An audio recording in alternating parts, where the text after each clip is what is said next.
بے سہاروں کو اپنا بنا لیجئے، سایہ عافیت میں بسا لیجئے۔ یہ بھائیوں موسٹ ڈیٹیل حدیث ہے عذاب قبر کے حوالے سے، میں اسے ورڈ بائی ورڈ پڑھوں گا اوریجنل کتاب سے۔ سنن ابی داؤد میں 4753 ہے، مسند امام احمد میں جلد 4 صفحہ 287 پر 18557 ہے، اور المستدرک للحاکم میں 107 نمبر حدیث ہے، مشکات میں 1630 نمبر ہے۔ اچھا، یہ ابو داؤد کی جو اس کی روایت ہے اور مسند احمد کی، اس میں آمش مدلس ہے اور ان سے روایت کر رہا ہے، لیکن جو المستدرک للحاکم کی روایت ہے اس میں امام آمش نے اپنی سماع کی تصریح کی ہے، اور انہوں نے کہا کہ میں نے حدیث سنی ہے، ان سے روایت نہیں کی بلکہ انہوں نے حدثنا سے کی ہے۔ المستدرک للحاکم 107 نمبر حدیث، میں وہ پڑھنے لگا ہوں ورڈ بائی ورڈ، تاکہ اس کا سوز و گداز جو ہے وہ قائم رہے۔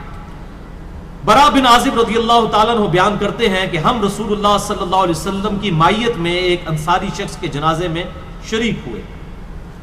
ہم قبر تک پہنچ گئے، ابھی اس کی لحد تیار نہیں ہوئی تھی کہ رسول اللہ صلی اللہ علیہ وسلم ہمارے پاس بیٹھ گئے، ہم بھی آپ صلی اللہ علیہ وسلم کے گرد بیٹھ گئے، اس حال میں گویا ہمارے سروں پر پرندے ہیں، یعنی فل اٹینٹو ہو کر آپ صلی اللہ علیہ وسلم کے ساتھ ہم بیٹھ گئے۔ آپ کے مبارک ہاتھوں میں ایک لکڑی تھی جس سے آپ زمین کو رید رہے تھے۔ آپ صلی اللہ علیہ وسلم نے سر مبارک اوپر اٹھایا اور فرمایا عذاب قبر سے اللہ کی پناہ طلب کیا کرو۔ آپ نے 3 بار یہ بات ارشاد فرمائی۔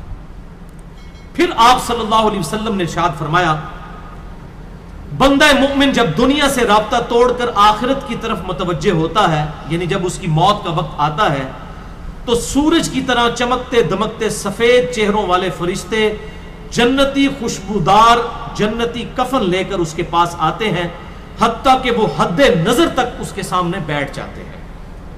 پھر ملک الموت تشریف لاتے ہیں، حتیٰ کہ وہ اس کے سر کے پاس بیٹھ جاتے ہیں۔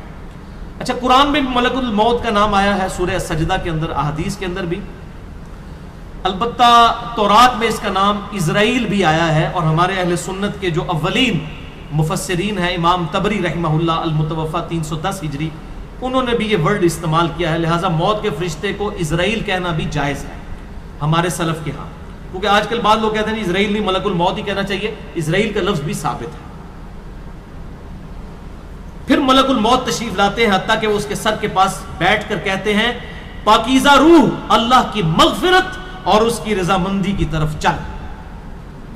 وہ روح ایسے نکلتی ہے جیسے مشکیزے سے پانی کا قطرہ، بالکل غیر محسوس طریقے سے اس کی روح نکال لی جاتی ہے۔ اور جب ملک الموت اس کی روح نکالتے ہیں تو باقی فرشتے اسے آنکھ جھپکنے کے برابر بھی ملک الموت کے پاس نہیں رہنے دیتے، بلکہ اسے فوراً اس کے کفن اور اس خوشبو میں لپیٹ دیتے ہیں جو جنت سے لائی ہوتی ہے۔ پھر اس کی روح کو لے کر بلند ہوتے ہیں، اور فرشتوں کی جس جماعت کے پاس سے وہ گزرتے ہیں تو فرشتے پوچھتے ہیں کہ یہ کیسی خوشبو ہے، تو وہ اس کے دنیا کے ناموں میں سے بہترین نام لے کر بتاتے ہیں کہ یہ فلاں بن فلاں کی روح ہے، حتیٰ کہ وہ اسے آسمان دنیا تک لے پہنچتے ہیں اور اس کے لیے دروازے کھولنے کی اجازت طلب کرتے ہیں، تو جنت کے جو آسمانوں کے دروازے ہیں اس کے لیے کھول دیے جاتے ہیں۔ پھر ہر آسمان کے مقرب فرشتے اگلے آسمان تک اسے پروٹوکول دیتے ہوئے اس روح کے ساتھ جاتے ہیں، حتیٰ کہ اسے 7ویں آسمان تک پہنچا دیا جاتا ہے۔ تو اللہ تعالیٰ فرماتا ہے، میرے بندے کا نامہ اعمال علیین میں لکھ دو، جو سورۃ المطففین میں آیا ہے۔ علیین اور سجین یہ 2 مقامات ہیں۔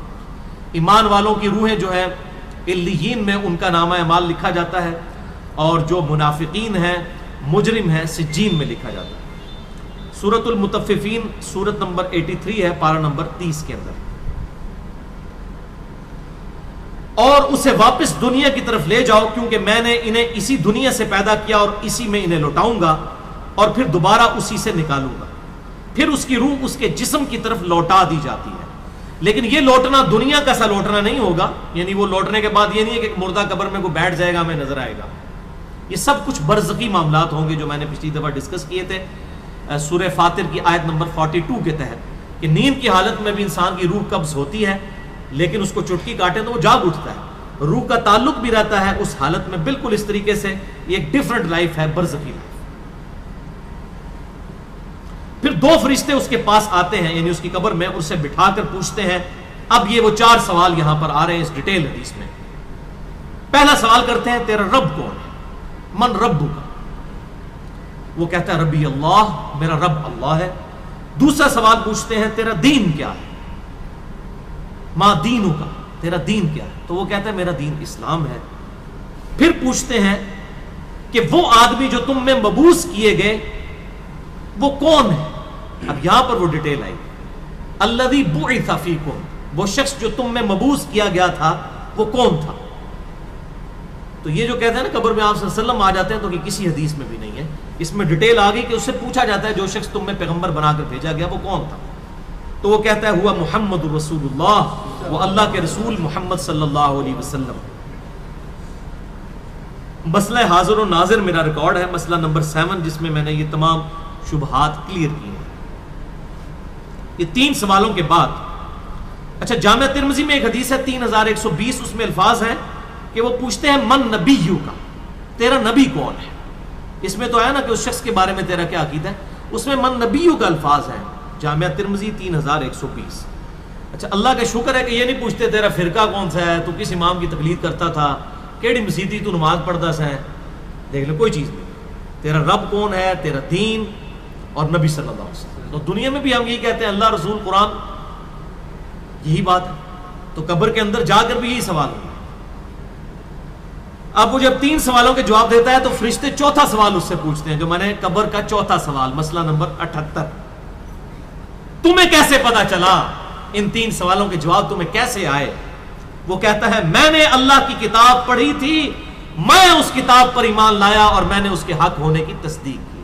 اللہ کی کتاب پڑھی ہوگی تو تصدیق کرے گا نا. اگر سنا کے سنی ہوگا تو کیا تصدیق کرے گا. ہاں پڑھا کے سنی ہوگا تو تصدیق کر دے گا. پھر آسمان سے آواز آتی ہے میرے بندے نے سچ کہا, اس کے لیے جنتی بچھونا بچھا دو, اسے جنتی لباس پہنا دو اور اس کے لیے جنت کی طرف دروازہ کھول دو. قبر کے اندر ہی جنت کی طرف دروازہ کھول دو. یعنی آپ سمجھ لیں جس طرح یہ اب ٹچ سکرین موبائل رکھ کے اور جناب لیپ ٹاپ رکھ کے سامنے لوگ بیٹھے ہوتے ہیں نا, تو ایک دوسری دنیا میں چلے جاتے ہیں. تو جنت کا فزیکلی دروازہ کھول دیا جائے گا, اس کو جنت کی ہوائیں بھی, خوشبو بھی آئے گی اور انتظار وہ کرے گا. وہاں اسے ہوا کے جھونکے اور خوشبو بھی آتی ہوگی اور حد نظر تک اس کی قبر کو کشادہ کر دیا جائے گا. خوبصورت چہرے, خوبصورت لباس اور بہترین خوشبو والا ایک شخص اس کے پاس قبر میں آئے گا اور کہے گا اس چیز سے خوش ہو جا جو چیز تجھے خوش کر دے, یہ وہ دن ہے جس کا تجھ سے وعدہ کیا جاتا تھا. وہ شخص پوچھے گا کہ اے شخص تو کون ہے, تیرا چہرہ بھلائی لانے والا چہرہ ہے. وہ جواب دے گا میں تیرا عمل صالح ہوں, یعنی نیک عمال ایک خوبصورت انسان کی شکل میں اس کی قبر میں آ جائے گا. تو پھر وہ شخص کہے گا اے اللہ, اے میرے رب, جلدی کر, فوراً قیامت قائم فرما دے حتیٰ کہ میں اپنے اہل و عیال کی طرف چلا جاؤں. یعنی مومن کہے گا اللہ جلدی جلدی قیامت آئے, مجھے تو اینڈ رزلٹ نظر آ رہا ہے, مجھ سے انتظار نہیں ہوتا, فوراً قیامت آ جائے. ابھی سائملٹینیس کنٹراسٹ آنے والا ہے اس کا. جب کافر اور مجرم شخص دنیا سے جاتا ہے تو آپ صلی اللہ علیہ وسلم نے فرمایا سیاہ چہروں والے فرشتے بالوں سے بنا ہوا ایک کمبل لے کر آسمان سے نازل ہوتے ہیں اور حد نظر فاصلے تک اس کے سامنے بیٹھ جاتے ہیں. پھر ملک الموت, موت کا فرشتہ آتا ہے حتیٰ کہ اس کے سر کے پاس بیٹھ جاتا ہے اور کہتا ہے خبیث روح اللہ کی ناراضگی کی طرف چل. وہ روح اس کے جسم میں پھیل جاتی ہے تو وہ ملک الموت اس طرح اسے کھینچتا ہے جیسے لوہے کی سلاخ کو گیلے اون میں سے کھینچا جاتا ہے, چھس کر کے. گرم سلاخ جو ہے وہ اونی کپڑے کے اندر, گیلے کے اندر ڈال کے یوں کھینچی جائے نا, تو اس طرح اس کے پورے جسم سے اس کی روح نکالی جاتی ہے. بولے اعوذ باللہ تعالی. پھر ملک الموت سے باقی فرشتے اس کی روح کو لے کر پلک جھپکنے کے برابر بھی وہاں نہیں رہنے دیتے حتیٰ کہ وہ اسے بالوں سے بنے ہوئے کمبل میں لپیٹ لیتے ہیں اور اس سے زمین کے مردار سے نکلنے والی انتہائی بری بدبو نکلتی ہے. وہ اسے لے کر اوپر چڑھتے ہیں تو وہ فرشتوں کی جس جماعت کے پاس سے گزرتے ہیں تو فرشتوں کی جماعتیں کہتی ہیں کیسی خبیث روح ہے. وہ کہتے ہیں یہ فلاں بن فلاں کی روح ہے, اور وہ اس کی دنیا کا انتہائی کبھی نام لے کر بتاتے ہیں، حتیٰ کہ اسے آسمانی دنیا تک لے جایا جاتا ہے، اس کے لیے دروازے کھولنے کے لیے درخواست کی جاتی ہے تو آسمان کے دروازے اس کے لیے نہیں کھولے جاتے۔ پھر رسول اللہ صلی اللہ علیہ وسلم نے سورۃ الاعراف کی آیت پڑھی کہ ان کے لیے آسمانوں کے دروازے نہیں کھولے جائیں گے، وہ جنت میں داخل بھی نہیں ہوں گے حتیٰ کہ اونٹ سوئی کے سوراخ سے گزر جائے۔ یہ سورۃ الاعراف کی آیت آپ صلی اللہ علیہ وسلم نے پڑھی۔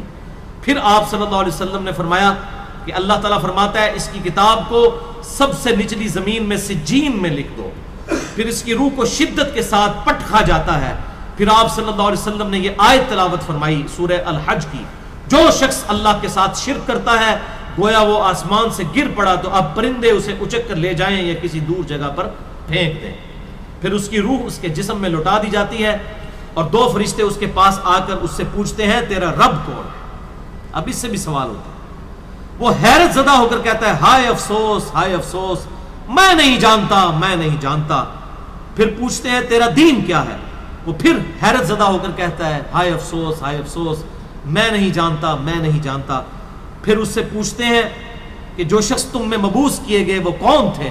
تو وہ کہتا ہے ہائے افسوس، میں نہیں جانتا، میں نہیں جانتا۔ پھر آسمان سے آواز آتی ہے اس نے جھوٹ بولا، اس کے لیے جہنم کا بچھونا بچھا دو۔ اور بخاری میں الفاظ ہیں 1374۔ اس کے جواب میں فرشتے پھر اس سے چوتھا سوال کیا کرتے ہیں؟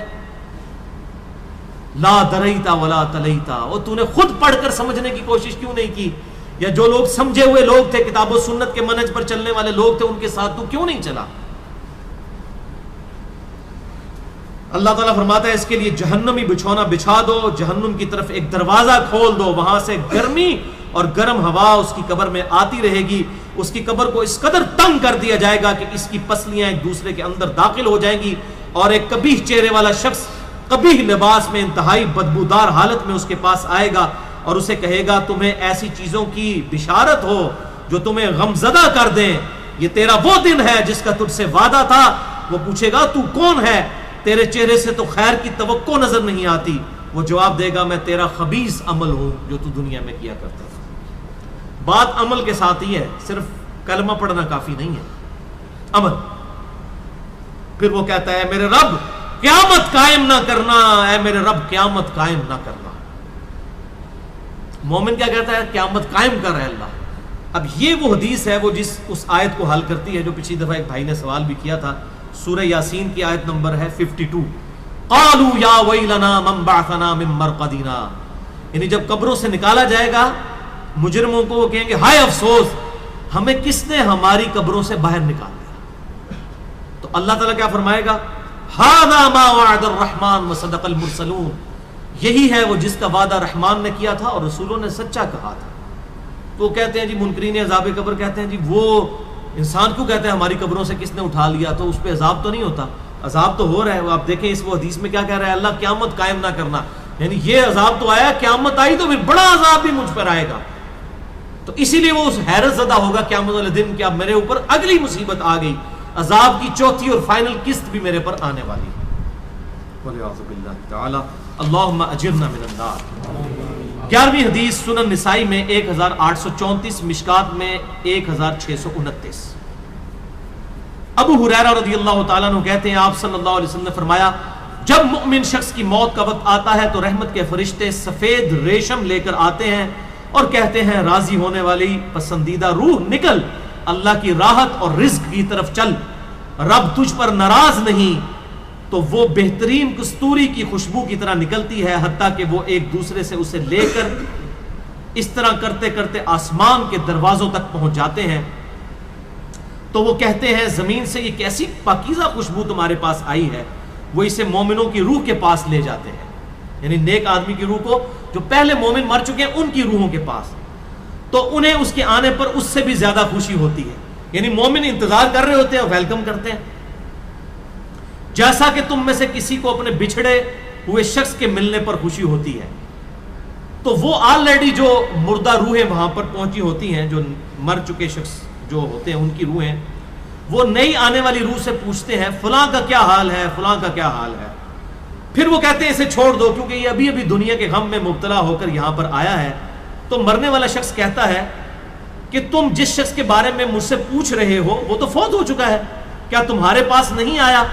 وہ کہتے ہیں اسے تو اس کے ٹھکانے ہاویہ یعنی جہنم میں پہنچا دیا گیا ہے، اور جب کافر شخص کی موت کا وقت آتا ہے تو عذاب کے فرشتے بالوں کا لباس لے کر اس کے پاس آتے ہیں اور اسے کہتے ہیں ناراض ہونے والی ناپسندیدہ روح نکل، اللہ کے عذاب کی طرف چل۔ وہ مردار کی انتہائی بدبو کی صورت میں نکلتی ہے، حتیٰ کہ وہ اسے زمین کے دروازے کے پاس لے آتے ہیں تو وہ کہتے ہیں یہ کتنی بدبودار ہے، حتیٰ کہ اسے کافروں کی روح کے پاس ملا دیا جاتا ہے۔ اب دیکھیں کہ وہ مومن پوچھ رہے ہوتے ہیں، اب میں اس کو ٹرانسلیٹ کر رہا ہوں، برا نہیں منانا۔ وہ مومن کہتے ہیں کہ فلاں شخص کا کیا حال ہے، فلاں بزرگ، فلاں مولوی صاحب، فلاں حضرت صاحب کدھر ہے؟ وہ کہتے ہیں وہ تو جناب کدوں نہ مار بیٹھے تو آڈے کول نہیں پہنچے، اور پھر فرشتے کہتے ہیں جناب ایتھے نہیں آئے جو دوزخ ہی تھے، یہ دیکھ لیں۔ یعنی وہ اسی لیے پوچھ رہے ہوتے ہیں کہ تو چل ہم تک پہنچ گیا، فلاں بھی ایک دنیا میں بڑا کوئی مشہور نیک آدمی تھا، وہ کدھر گیا؟ تبھی تو وہ ایکسپیکٹ کر رہے ہوتے ہیں نا اس کو کہ اس کو بھی یہاں پہ آنا چاہیے، تو ان کو بتایا جاتا ہے کہ بھئی وہ یہاں پر نہیں، وہ کہیں اور پر ہے۔ 12ویں حدیث جامعہ ترمذی میں 1071 نمبر اور مشکات میں 130 نمبر ہے۔ سیدنا ابو ہریرہ کہتے ہیں نبی صلی اللہ علیہ وسلم نے فرمایا جب میت کو دفن کیا جاتا ہے تو 2 سیاہ فام نیلی آنکھوں والے فرشتے اس کے پاس آتے ہیں، ان میں سے ایک کو منکر اور دوسرے کو نکیر کہا جاتا ہے۔ سیاہ فام نیلی آنکھوں والے خطرناک شکل کے فرشتے منکر اور نکیر۔ پس وہ کہتے ہیں تم اس شخص کے بارے میں کیا کہا کرتے تھے، یعنی نبی صلی اللہ علیہ وسلم کے بارے میں سوال ہوتا ہے، تو وہ کہتا ہے وہ اللہ کے بندے اور اس کے رسول ہیں، میں گواہی دیتا ہوں کہ اللہ کے سوا کوئی معبود نہیں اور محمد صلی اللہ علیہ وسلم اس کے بندے اور رسول ہیں۔ وہ دونوں فرشتے کہتے ہیں ہمیں پتا تھا تم یہی جواب دو گے۔ پھر اس کی قبر کو لمبائی اور چوڑائی میں 70 ہاتھ کشادہ کر دیا جاتا ہے، یہ 70 کہتے ہیں کثرت، حد نظر تک کشادہ کر دیا جاتا ہے۔ پھر اس کے لیے اس میں روشنی کر دی جاتی ہے، پھر اسے کہا جاتا ہے سو جا۔ وہ کہتا ہے میں اپنے گھر والوں کے پاس واپس جانا چاہتا ہوں تاکہ انہیں بتاؤں کہ میں کامیاب ہو گیا ہوں، لیکن وہ کہتے ہیں کہ تو دلہن کی طرح سو جا جسے اس کے گھر کا عزیز ترین فرد ہی آ کر بیدار کرتا ہے، حتیٰ کہ اللہ تعالیٰ اسے اس کی خوابگاہ سے قیامت والے دن بیدار کرے گا، یعنی اسے لٹا دیا جائے گا، پھر اس پہ وہ کیفیت وہ جنت والی تاری رہے گی، پھر الٹیمیٹلی اللہ تعالیٰ اسے دوبارہ سے زندہ کرے گا۔ اور اگر وہ منافق ہوا تو وہ کہے گا میں نے لوگوں کو ایک بات کہتے ہوئے سنا تو میں بھی ویسے ہی کہا کرتا تھا، یعنی مجھے نہیں پتا، اللہ کی وہ گواہی نہیں دے سکے گا، رسول اللہ صلی اللہ علیہ وسلم کا اقرار نہیں کر سکے گا، میں کچھ نہیں جانتا۔ وہ فرشتے کہیں گے ہمیں پتا تھا تم یہی کہو گے، پس زمین سے کہا جاتا ہے اس پر تنگ ہو جا، وہ اس پر تنگ ہو جاتی ہے حتیٰ کہ اس کی ہڈیاں اور پسلیاں ایک طرف کی دوسری طرف آ جاتی ہیں، یوں بولے اعوذ باللہ تعالی، اور اسے مسلسل عذاب ہوتا رہے گا حتیٰ کہ اللہ اسے خوابگاہ سے دوبارہ زندہ کرے گا، یعنی قیامت تک اس پر وہ اس حالت میں عذاب رہے گا، ہمیں نظر نہیں آئے گا۔ جیسے سویا ہوا شخص ایک ڈراؤنا خواب دیکھتا ہے وہ تکلیف محسوس کرتا ہے، پاس کھڑا شخص نہیں محسوس کر سکتا۔ اور سنن دارمی میں ایک حدیث ہے صحیح سند کے ساتھ، مشکات میں 134 نمبر ہے کہ آپ صلی اللہ علیہ وسلم نے فرمایا 99 اژدہے اس پر، 99 جو ہے خطرناک ڈینجرس قسم کے سانپ اس پر مسلط کر دیے جاتے ہیں جو قیامت تک اسے ڈستے رہتے ہیں، اور وہ اتنے خطرناک اژدہے ہیں، آپ صلی اللہ علیہ وسلم نے فرمایا کہ اگر ان میں سے کوئی ایک بھی دنیا پر اپنی پھنکار پھینک دے تو دنیا کی زمین کا بھی سبزہ نہ ہوگا، ایسا زہر ہے ان کے اندر۔ بولے اعوذ باللہ تعالی، اللہم اجرنا من النار، اللہم اجرنا من النار۔ یہ بھائیوں عذاب قبر کیمرے سے نہیں دیکھا جا سکتا، یہ اللہ تعالیٰ نے پردہ رکھا۔ 13ویں حدیث جامعہ ترمذی میں 2308، سنن ابن ماجہ میں 4267، مشکات میں 132۔ سیدنا عثمان غنی رضی اللہ تعالیٰ عنہ جب بھی کسی قبر کے پاس سے گزرتے تو اتنا روتے کہ ان کی داڑھی تر ہو جایا کرتی۔ ساتھیوں نے پوچھا حضرت جب دوزخ کا ذکر کرتے ہیں اس وقت تو آپ کی آنکھوں میں آنسو نہیں آتے، لیکن قبرستان آ کر آپ پر ایسی حالت کیوں طاری ہو جاتی ہے؟ تو سیدنا عثمان نے فرمایا کہ میں نے اپنے محبوب صلی اللہ علیہ وسلم سے سنا کہ بے شک قبر آخرت کی منزلوں میں سے پہلی منزل ہے، جو اس میں بچ گیا اگلی منزلیں اس کے لیے آسان ہوتی چلی جائیں گی، اور جسے یہاں پر مشکل درپیش ہوئی اس کی اگلی منزلیں اس سے بھی مشکل در مشکل ہوتی چلی جائیں گی۔ پھر آپ صلی اللہ علیہ وسلم نے فرمایا میں نے قبر سے زیادہ سخت اور برا منظر کبھی نہیں دیکھا. تو یہ حضرت عثمان غنی رضی اللہ تعالیٰ عنہ کی وہاں پر یہ حالت ہوتی تھی. اور اس میں کیا الفاظ ہے؟ قبر آخرت کی منزلوں میں سے پہلی منزل ہے. لہذا یہ پرفیکٹ دعا ہے, اللہم ربنا آتینا فی الدنیا حسنہ وفی الآخرۃ حسنہ وقنا عذاب النار. یہ مولویوں نے جو اپنے بیچ میں جو ہے وہ انجینئرنگ کرنے کی کوشش کی ہے, واقعنا عذاب القبری, واقعنا عذاب الحشری, یہ جو بدعت داخل کی ہے اس کی ضرورت ہی نہیں ہے, کیونکہ عذاب قبر بھی اس میں داخل ہے. اس میں الفاظ آپ نے دیکھ لیے کیا ہے, قبر آخرت کی منزلوں میں سے پہلی منزل ہے. تو واقعنا عذاب القبری, واقعنا عذاب الحشری کہنے کی ضرورت ہی نہیں ہے. ربنا آتینا فی الدنیا حسنہ وفی الآخرۃ حسنۃ وقنا عذاب النار. تو اس سے یہ بھی بات پتہ چل گئی کہ قبرستان جانے کا مقصد ہے آخرت کی یاد, جو صحیح مسلم میں حدیث ہے 2259 کہ قبروں پہ جایا کرو تاکہ آخرت کی یاد آئے. تو سیدنا عثمان بھی دیکھیں قبرستان جا کر وہاں پر آخرت کی یاد کے لیے جایا کرتے تھے, اور یہ حقیقت بات ہے, قبرستان جانے سے ہی انسان کا قبلہ درست ہوتا ہے.